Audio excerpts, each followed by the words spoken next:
Rev up your engines!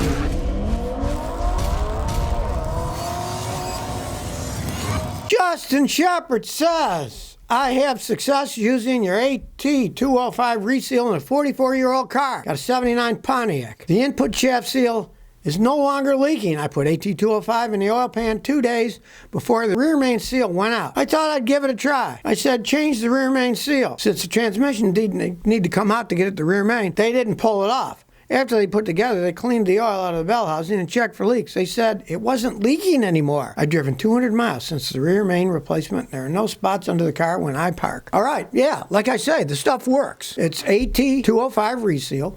It's a company called ATP, Automatic Transmission Products, out of Chicago. And they've been making that stuff for ages. It rejuvenates rubber seals, and it does a phenomenal job. Years ago, I had a hydraulic jack. It was a 3-ton jack. A lot of pressure in a 3-ton jack, jacking up cars, right? And it kept leaking and falling down. So I thought, what the heck? And I put like an ounce of the AT205 reseal into the oil for the hydraulic jack. Within an hour or two, it stopped leaking and it never leaked again. I mean, it's pretty amazing stuff. Now, of course, if the seal's actually completely ripped and torn, it's not going to fix it. But usually they just wear from spinning. And they rejuvenate the oil seals. And the one reason they really work is rubber lip, right?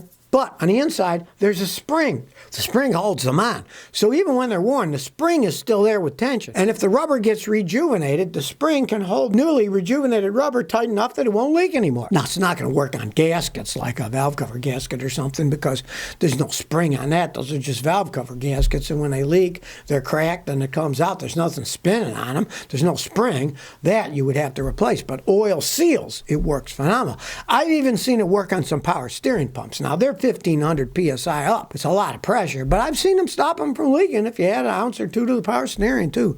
They work with any kind of petrochemical oils. You can't put them in radiators and brake fluid and stuff, but engine oil, transmission fluid, rear end, it works quite well. It's kind of an amazing thing. It's a liquid polymer. It doesn't have any particles. It doesn't clog anything up, and it can really stop leaks. Legs 911 says, I don't have any power in my car. I got an X-Tool D8 scanner on my 2014 Ford Focus. I don't have power or anything registering. I turn the key and there's no response on the dash. I bought the scanner. I'm trying to learn how to use it. Help me. There's various reasons the scanner might not get power, but you're saying you turn the key on, you got nothing on the dash. So don't worry about the scanner yet. I'm sure it'll work perfectly fine once you find the problem. The problem is you got no power going to the dash, right? Check the battery.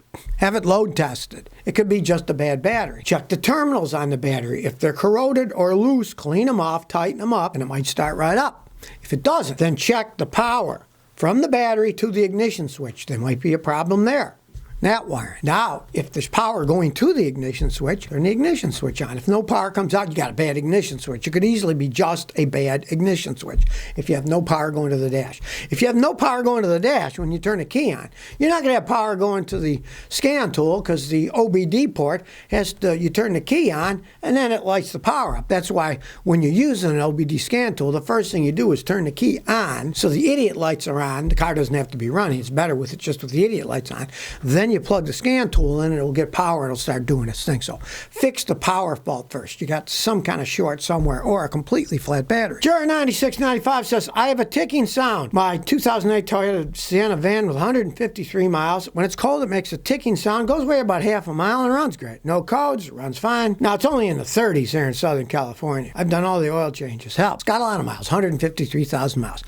A lot of times, the timing chain on those things will make a little noise until the engine warms up because the tensioner isn't pushing it and it makes noise, right? What you want to do is go to my friend Bernie in Albuquerque. He sells an oil flush that's the best in the world. You put it in the engine oil. You rev it up to about 2,000 RPM for 20, 30 minutes with the fan in front of your car if it's hot so the car doesn't overheat. Then you change the oil and filter. If the ticking goes away, great. It's because there was carbon buildup and the tensioner didn't tension enough until it warmed up because it was blocked with some carbon. That will often fix it. And if you got, say, in your lifters, the hydraulic lifters have a problem, the flush will get the crud out of them, right? They easily easily fix it. I've seen it fix hundreds of cars that way. Now, if it doesn't, then you have a physical problem inside there that's often in a variable valve timing or hydraulic lifter. But if it goes away always after the first, minute or two of driving, you can just live with it. I have many people with Toyotas that with high mileage, they'll make that noise and it goes away. And as long as it goes away once you start it, it's not really hurting anything. But try the flush. It'll often fix it. And it's a good thing, if anything clogged up, to get all the carbon out anyway. Efrain Monte 68 says, why does my car stall? I got an '01 Honda CR-V with 157,000 miles. No check engine light. Battery and alternator good. I changed the fuel pump, fuel filter, spark plugs, no air leaks. Air filter's good. Cleaned the mass airflow sensor. I tightened the throttle cable, but not too tight. I put some fuel injection cleaner from Lucas, and it still stalls. What can it be? All right. Well, there's lots of reasons a vehicle can stall. You say it stalls when you put it in reverse or drive at a standstill. Get a guy like me to hook up his smoke machine to the intake manifold. You could easily have a small leak somewhere, and then only when you put it in reverse or drive will it stall, because you have to have the perfect air-fuel ratio when you're just idling and you put it in drive or reverse. And if there's a tiny leak somewhere in the intake manifold or anywhere, it will do exactly that. You did the obvious. You changed the fuel pump, fuel filter, all that stuff, right? So it can easily be a small vacuum leak that you're only going to find with a smoke machine, right? Now, if it's not that, you do have 157,000 miles. I'd say go to a guy like me to analyze all the data. It could be that one of your fuel injectors or more are just going to have to be replaced with 157,000 miles. It could be that they dribble at low speeds, and if they dribble, you get too much gas, and then it'll stall out. Now, to get an idea of that, pull out all those 4 spark plugs and look at them.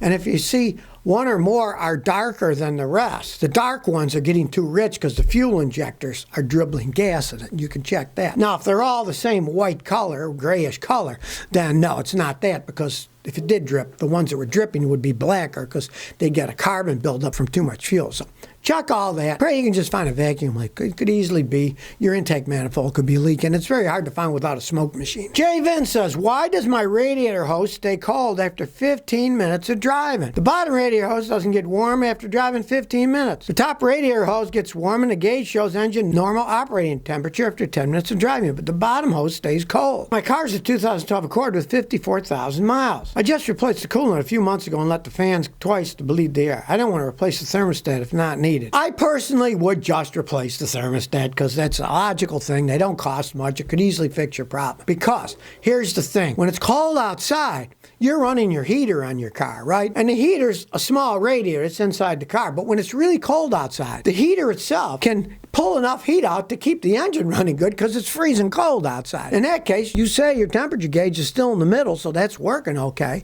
It could be that your heater core is just working good enough to cool the whole car. So the bottom of the radiator hose is still cool because the hot water is being taken away by the heater core. It could easily be that. But, I mean, thermostats are so cheap. Just get a thermostat and replace it. That'd be the most logical thing to do because it's so simple to do. I would definitely do that. But it could easily be the heater core is a small radiator, and if it's really cold outside, that little bit is enough to cool the whole thing down that the bottom of the radiator won't have any problems. You're not losing coolant. You're not overheating. It's running at the right temperature. So it could be doing the job. But if you change the thermostat, you'll probably find the bottom will get warmer because then it would be closed. And if it's closed, the bottom radiator would get heat from the engine regardless because it's not flowing, and the hot water just from regular temperature would make it down to the bottom of the radiator because it's not flowing through. It's just sitting there connected to the engine, and the heat from the engine would make the bottom one hot if the thermostat stayed closed like it should be when it's really cold outside. Well, the rich get richer, I guess. Rolls-Royce had one heck of a year. They sold more cars than they ever did in the history of Rolls-Royce. So you got to put a little asterisk there because them selling more cars than they ever did in the history of Rolls-Royce meant that they sold about 6,000 cars in the year. Right? So the ultra wealthy, they're still floating around, even though some of them are getting caught in cryptocurrency scams and all kinds of stock market fraud, right? There's still a bunch of rich people buying Rolls Royces. 6,000 of them, right? Well, the reason I say put an asterisk because Toyota sells about 5,800 cars a day. And these clowns sold 6,000 in a whole year. So I wouldn't really say it's a great company, you know? It's just that the ultra rich will buy anything that makes them look like snobs. Oh, I'm in my Rolls Royce. I mean, BMW bought the company out years ago. They've been using BMW engines, the V12 engines, for decades in those things. Now, they have nothing to do with really the original Rolls Royce company, but they got that name, Rolls Royce, the name. Oh, the golden name. And rich people, I guess, are dumb enough to buy the stuff. Now, while they did this, Rolls Royce cut a bunch of their models out, so they sold the most cars they ever did with the least amount of models that they ever sold. They say, well, we're gearing towards electrification. I'm sure there's enough rich fools out there that will buy electric Rolls Royces. Be the first one on your block to have an electric Rolls Royce. You know, only $500,000 a piece. What the heck? That's peanut change. That shows how rich we are. We can waste our money on these things, right? Now, they do say that their electric Spectre is going to be out the end of this year and that their pre-orders has exceeded their expectations. They're not giving any figures out on it, of course. I guess if you sell 6,000 cars a year, expectations aren't all that much for companies that sell millions of cars, right? But as I say, the rich get richer, but then again, they're wasting their money on stupid cars anyway, so I don't care. So if you never want to miss another one of my new car repair videos, remember to ring that bell.